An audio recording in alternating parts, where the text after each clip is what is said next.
우리 함께 오늘 이사야 2장 1절에서 22절까지 새말 가치가 어디에 있느냐라는 제목으로 우리 함께 살펴보겠습니다.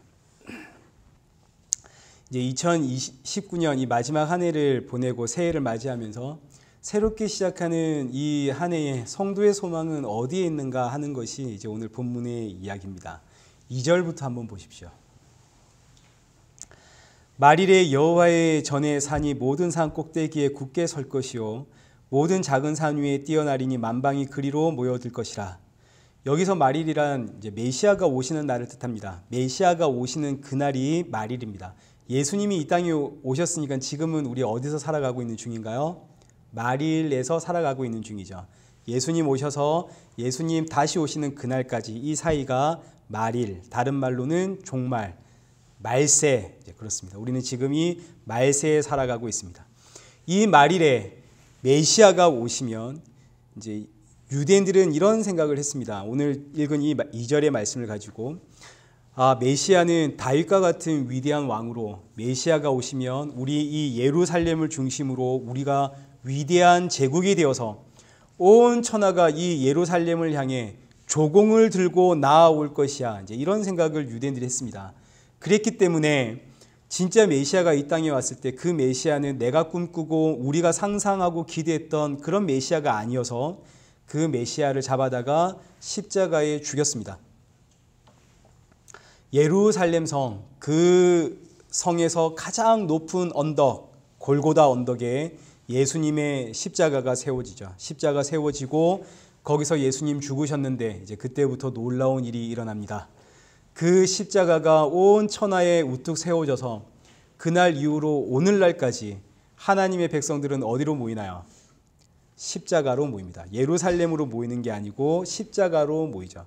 그러니 이 말일에 온 천하에 예수님의 십자가가 우뚝 서면 하나님의 백성들은 그 십자가로 모인다는 것이 이제 오늘 우리가 읽은 2장 1절부터 4절까지의 이야기입니다. 그래서 3절을 이제 한번 보십시오. 3절.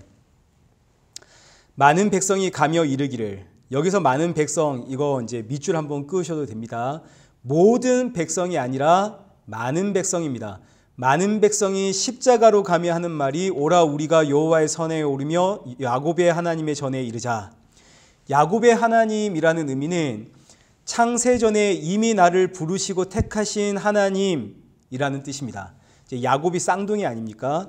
야곱이 쌍둥이입니다. 형은 에서, 야곱은 동생. 그런데 이 쌍둥이가 엄마 뱃속에 있을 때부터 하나님은 내가 야곱은 사랑했고 에서는 미워했다. 창세전에 이미 택함을 받은 사람이 야곱, 창세전에 이미 택한 자들의 하나님, 이게 야곱의 하나님이라는 뜻이고 창세전에 이미 택함 받은 하나님의 백성을 지칭하는 단어가 야곱의 족속입니다. 그래서 오늘 본문에 야곱의 하나님이 나오고 야곱의 족속이 나오는데 이 의미는 창세전에 내가 이미 부르고 택한 나의 백성, 나는 내가 택한 백성들의 하나님, 이제 이런 뜻입니다. 자, 그러니까 이제 3절 다시 한번 보십시오. 많은 백성들, 이 3절에 나오는 많은 백성들이란 창세전에 이미 부름을 받은 하나님의 백성을 뜻하는 겁니다. 그래서 모든 백성이라 말하지 않고 많은 백성들. 이렇게 택함 받은 많은 백성들은 예수님의 십자가의 밑으로 모이는데 예수님의 십자가로 가면 이어지는 말씀 3절에 그가 그의 길을 우리에게 가르치실 것이라.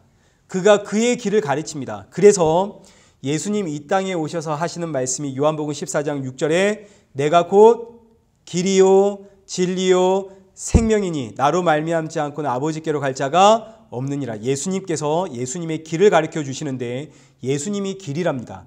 그러면 성도는 어디로 가면 됩니까? 예수님께로 가면 되겠죠. 성도가 가야 하는 길은 무슨 선행의 길, 충성과 헌신과 봉사의 길, 전도의 길, 선교의 길, 오래 참음의 길, 헌신의 길, 이런 길 아니고 이런 길은 그냥 증상입니다. 어떤 증상들이냐면 예수님께로 가게 되면 자연스럽게 따라 나오는 증상들이지 이 증상들만 붙잡고 이게 우리가 가야 할 길입니다. 이 길로 가십시다. 이러면 그야말로 코미디가 되는 겁니다. 죄의 증상과 똑같습니다. 거짓말하는 것은 죄의 증상입니다. 죄란 하나님으로부터 끊어진 게 죄죠. 죄의 결과 나오는 증상들이 거짓말, 시기, 질투, 살인, 수군수군, 간음 이런 것들입니다. 그런데 하나님으로부터 끊어진 이 죄의 본질의 문제는 보지를 못하고 여러분 회개합시다. 거짓말한 거 회개하고 미워하고 시기하고 질투했던 것 회개하십시다. 이렇게 본질에 접근하지 못하고 이런 것 붙잡고 계속 회개하자 씨름하면 이런 회개와 이런 것들은 첫날 만날 해도 아무 의미가 없는 겁니다. 의미가 없죠. 마찬가지입니다. 충성, 헌신, 사랑, 봉사, 오래 참음, 용서, 선교, 전도 이런 것들은 예수님께로 나아가면 자연스럽게 나오는 증상들입니다. 그런데 이 예수님, 이 본질적인 문제는 다가가지 않고 그 증상들만 가지고 여러분 우리 선교하십시다.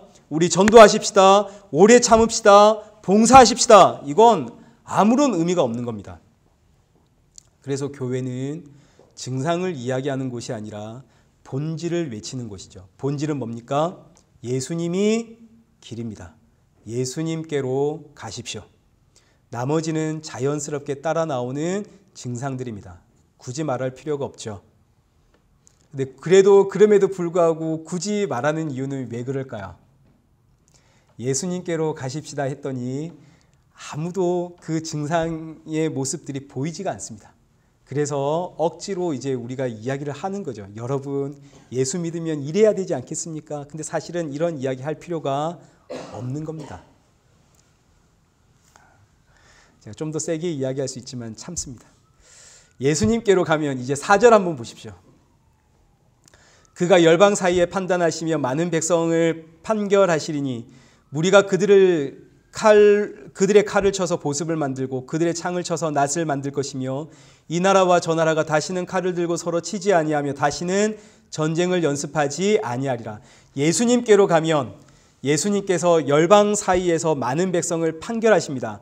이 열방이란 이 땅에서 살아가는 사람들을 의미하는 것이고 모든 세상 사람들을 의미하고 많은 백성들이란 창세전에 이미 하나님의 부름을 받은 하나님의 백성들을 뜻합니다.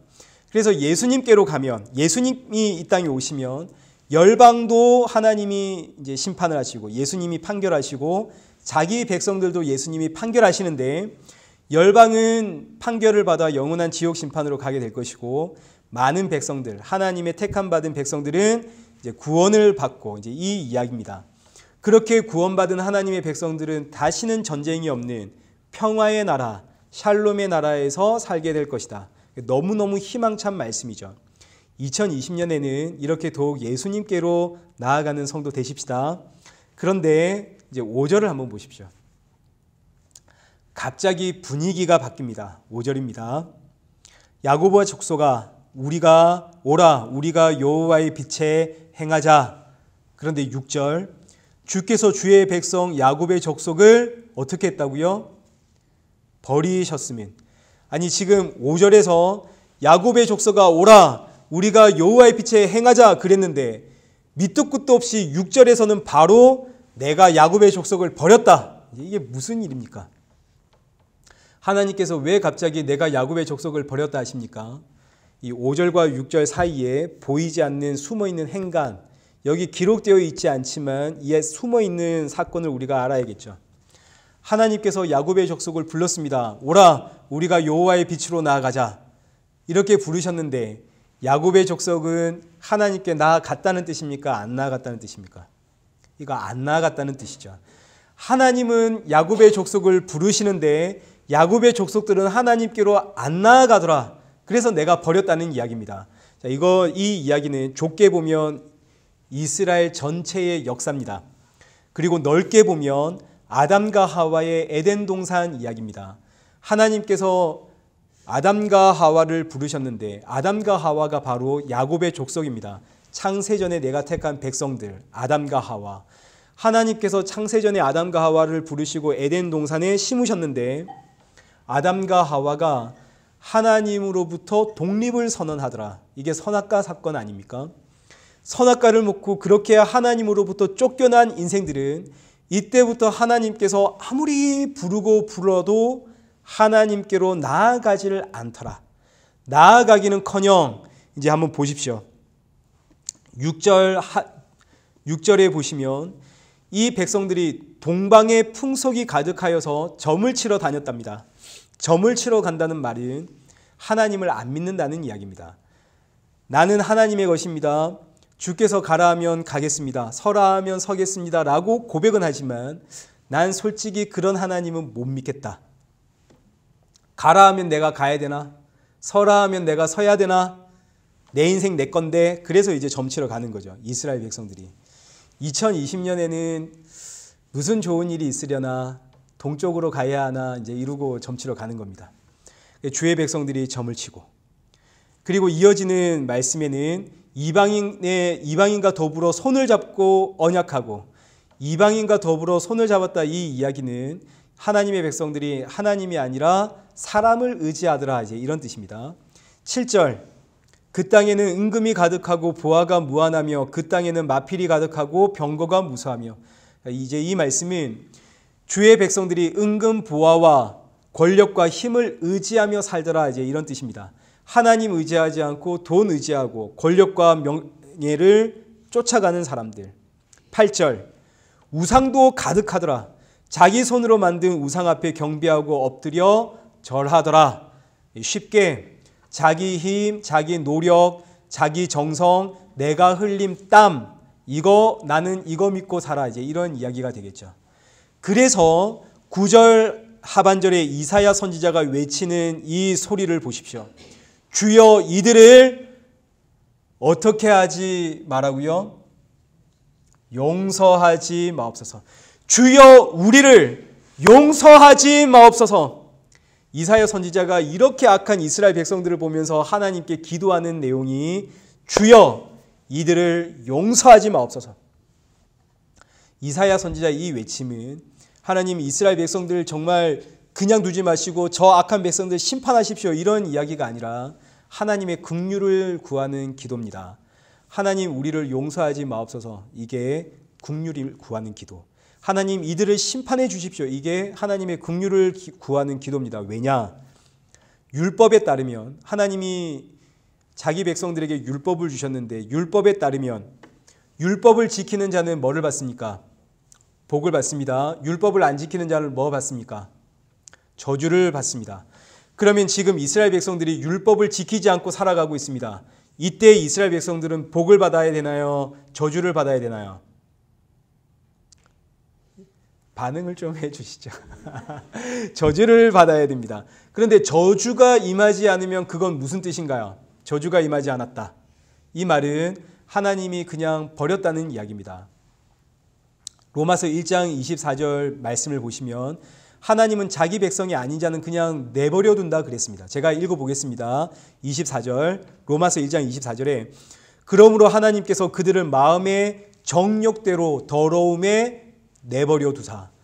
로마서 1장 28절에는 또한 그들이 마음에 하나님 두기를 싫어하며 하나님께서도 그들을 그 상실한 마음대로 내버려 두사. 하나님께서 자기 백성이 아니면 내버려 두십니다. 이게 심판 중의 심판입니다. 하나님을 믿지 못하도록 아예 원천 봉쇄를 했다, 이런 뜻입니다. 혹 무슨 일이 생겨서 하나님을 찾을까 봐 아예 그런 일이 일어나지 않도록 그 백성들은, 세상의 백성들은 그냥 세상만 바라보며 살도록 가만 내버려 두심. 그래서 이런 인생들은 노력하면 노력하는 대로 결과를 얻습니다. 땀을 흘리면 땀을 흘린 만큼 대가를 얻어냅니다. 그런 사람들은 세상의 눈으로 보면 이게 복입니다. 복 중의 복이죠. 그런데 성경은 이게 바로 심판 중의 심판이라고 명시하고 있기 때문에 이사야 선지자의 울부짖는 소리가 주여 우리를 용서하지 마옵소서, 주여 우리를 심판하여 주옵소서. 심판을 받아야 우리가 누구의 백성이라는 이야기인가요? 하나님의 백성이라는 이야기입니다. 이 기도가 오늘 이 땅의 교회에서 사라졌습니다. 한번 생각해 보십시오. 내 남편이나 내 아내가 교회를 안 다닌다 하십시다. 교회 안 다니는 내 남편 사업 잘 되게 해달라고 기도는 해도 이 남편 확 망해서 예수 믿게 해주십시오라고는 기도 안 합니다. 바빠서 교회 나갈 시간이 없는 자녀들, 그들 잘 살게 해달라고 기도는 해도 그들의 일거리 확 줄어들어서 예배의 자리에 나올 수 있는 자녀 되게 해주십시오라고 기도는 안 합니다. 예수 안 믿는 자녀들을 보면서 저 자녀들 잘 살게 해주십시오라고 기도는 해도 저 자녀들 완전히 망해서 예수님께 나오게 해주십시오. 이런 기도는 오늘날 교회가 안 합니다. 왜요? 예수님 믿는 것보다 그래도 이 땅에서 잘 먹고 잘 사는 게 더 중요해 보이거든요.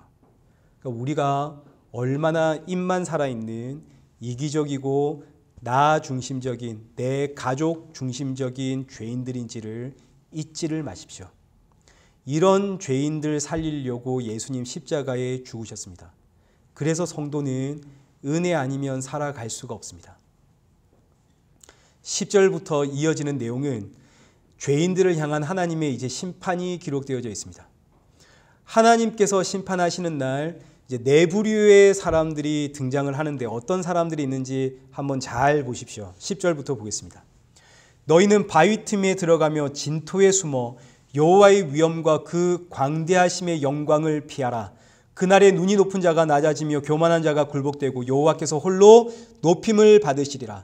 자, 이 말씀을 보니까 하나님이 홀로 높임을 받으시는 그 마지막 날, 그 심판의 날에 하나님의 심판을 피하는 방법들이 기록되어져 있는데 10절 보십시오. 어디로 피하라 하십니까? 첫째는 바위 틈으로 피해라. 둘째는 진토에 숨어라. 하나님의 심판이 임하는 날 바위 틈으로 피하는 사람이 있고 진토로 숨는 사람이 있다는 이야기입니다. 제가 이제 웬만하면 원어 이야기를 안 하는데 이 본문의 이야기는 원어를 좀 알아야만 이해가 가능한 이야기이기 때문에 제가 원어 이야기 좀 하겠습니다. 바위라고 하는 이 단어는 추루라고 해서 이건 반석을 뜻합니다. 성경에 등장하는 많은 반석들, 이 성경에 등장하는 반석들은 전부 누구를 상징하고 있습니까? 예수님을 상징하고 있죠. 그래서 이 이제 바위라고 하는 이 단어는 예수님을 상징하는 것이고 진토라고 하는 이 단어는 아파르라고 해서 이건 먼지를 뜻합니다. 이 단어는 언제 쓰였냐면 하나님께서 사람을 뭘로 만드셨나요? 흙으로 만드셨죠. 이 흙이 아파르입니다. 먼지. 그 사람은 이 먼지, 이 흙으로 만들어졌습니다. 자, 그러니까 하나님의 심판이 임하는 날 두 부류의 사람이 있는데 한 부류는 누구에게로 피하고 반석이신 예수님께로 피하고 다른 한 부류는 사람에게로 피하는 인생들이 있더라. 지금 이 이야기입니다. 자, 12절도 한번 보십시오. 대저 만군의 여호와의 날이 모든 교만한 자와 거만한 자와 자고한 자에게 임하리니. 하나님의 심판이 교만한 자, 거만한 자, 자고한 자에게 임하는데 교만한 자, 거만한 자, 자고한 자란 이 땅에 존재하는 모든 사람들을 뜻하는 겁니다. 오늘 우리가 전부 다 자기 잘난 맛에 살아가고 있지 않습니까? 하나님의 심판은 이런 사람들에게 임하는 거죠. 우리가 피할 방법이 없습니다. 모든 사람에게 하나님의 심판이 임하는데 19절을 보십시오. 사람들이 암혈과 토굴로 들어가서 한 여호와께서 땅을 진동시키려고 일어나실 때에 그의 위엄과 그 광대하심의 영광을 피할 것이라. 자, 여기서도 심판의 날 하나님의 심판을 피하는 두 부류의 사람이 나오는데 한 부류는 어디로 피하나요? 암혈로 피합니다. 다른 한 부류는 어디로 피하나요? 토굴로 피합니다.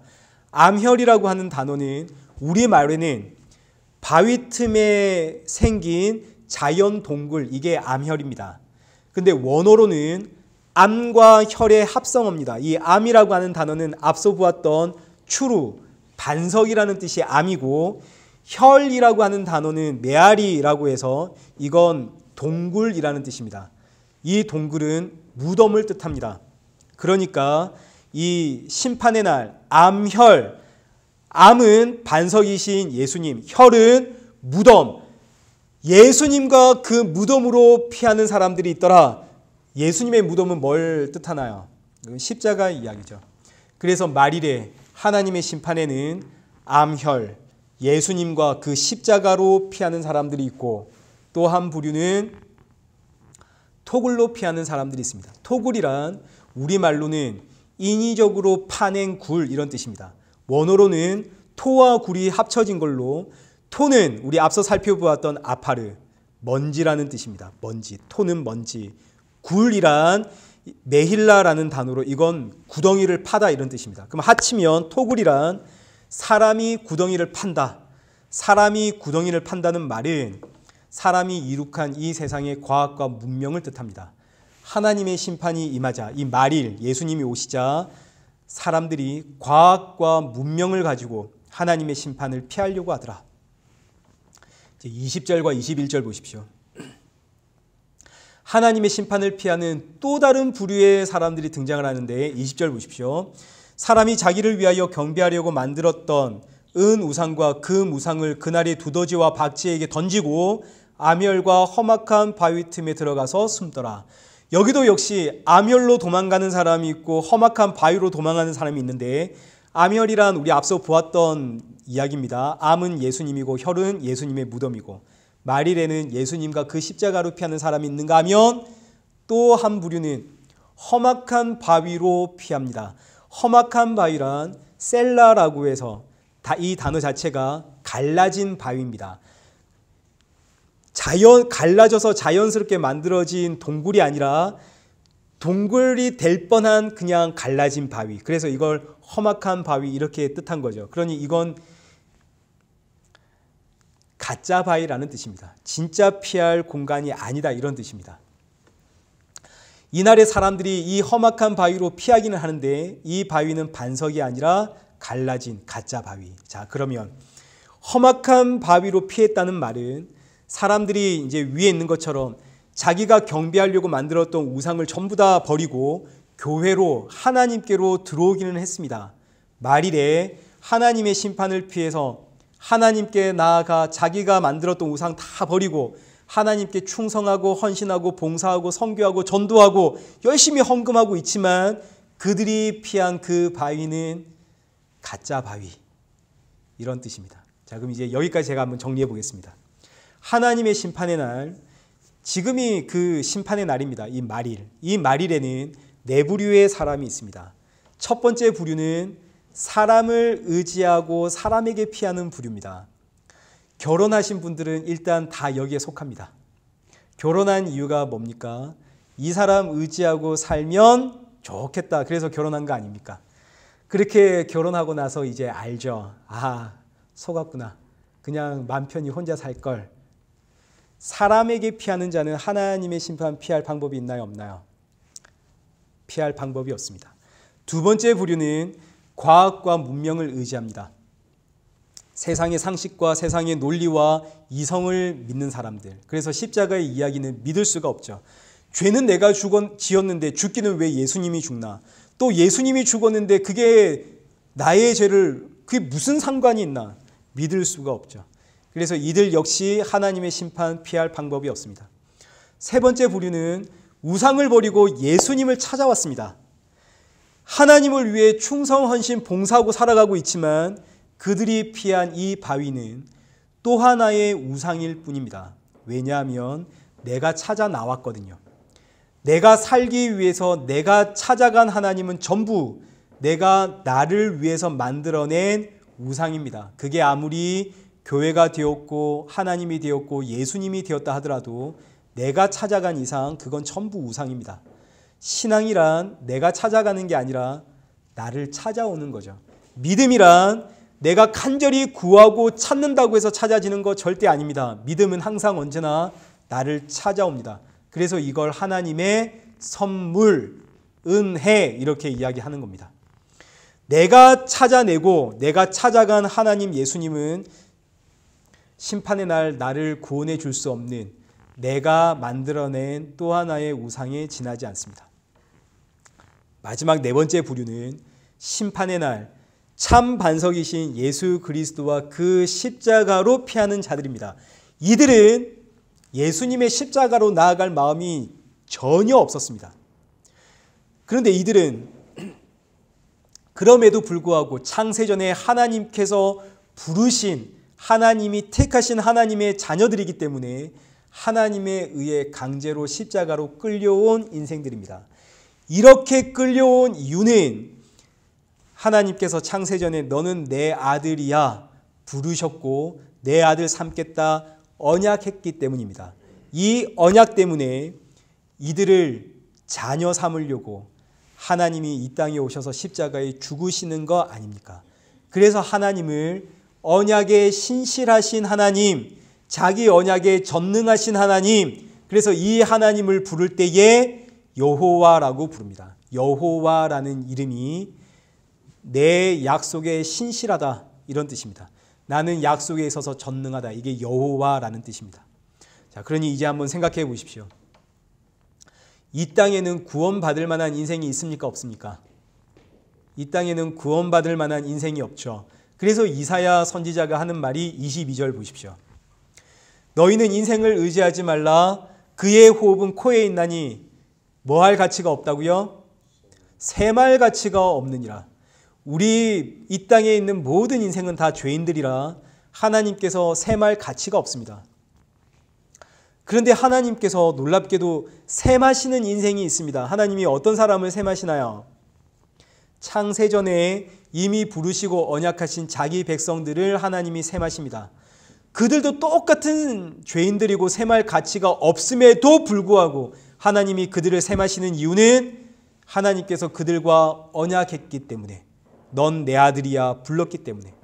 그래서 하나님께서 이 이스라엘 백성들을 부르실 때에 야곱의 족속들아, 내가 창세전에 부르고 택하고 나와 언약한 이 백성들아, 이 언약을 지키기 위해 하나님이 이 땅에 오셨다라는 이야기가 오늘 우리가 제일 처음에 살펴본 이사야 2장 1절에서 4절의 이야기입니다. 말일에 하나님이 오시면 모든 하나님의 백성들은 하나님께로 나아오리라. 이 언약 지키기 위해 하나님이신 예수님이 말일이 되어 이 땅에 오셨습니다. 예수님이 이 땅에 오시자 오늘 본문에 읽은 이 말씀 그대로 네 부류의 사람들이 등장을 했습니다. 첫 번째는 사람을 의지하는 사람들, 둘째는 과학과 문명을 의지하는 사람들, 셋째는 헛된 신을 의지하는 사람들, 그리고 마지막 예수님과 그 십자가를 의지하는 사람들. 이 세상은 이렇게 아주 명확하게 분류가 됩니다. 오늘 우리는 어떤 부류의 사람입니까? 일단 교회에 나왔다는 것만으로도 과학과 문명을 의지하지는 않는 사람들입니다. 우리는 뭐 진화론 이야기하면 다 경계하지 않습니까? 우리 다 창조 이야기를 합니다. 또 헛된 신도 의지하지는 않을 겁니다. 그러나 사람 의지하는 것은 한번 생각해 보십시오. 여기에 나는 사람 의지하지 않고 삽니다. 자신 있으신 분 계십니까? 우리 다 사람 의지하고 있습니다. 배우자를 의지하든, 나이 먹으면 자녀를 의지하든, 아니면 가까운 이웃들을 의지하든, 우린 다 사람 의지하고 있습니다. 그래서 하나님은 오늘도 그렇게 사람에게 실망하도록 우리를 끌고 가십니다. 우리 여기 젊은 부부들 다 서로에게 실망하고 계시죠? 그 실망을 해야 정상입니다.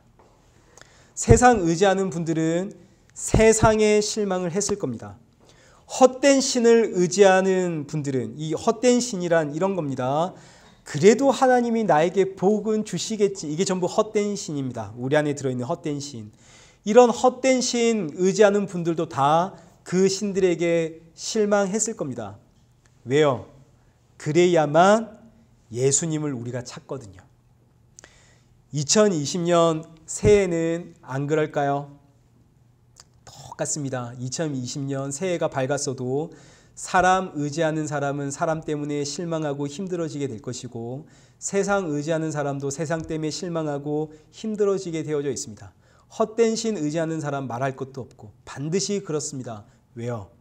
그래야만 우리는 예수님을 찾거든요.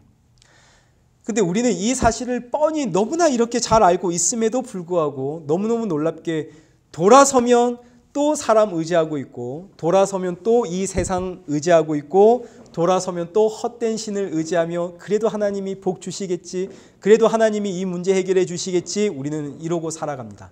그래서 성도의 인생은 고난의 연속입니다. 우리 이거 성경 한 구절만 딱 찾으십시다. 히브리서 12장 6절 한번 보십시오.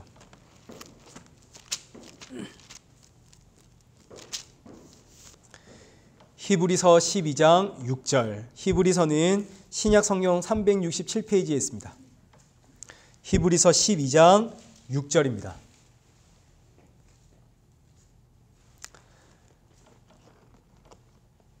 히브리서 12장 6절. 우리 한번 함께 읽어보겠습니다. 시작.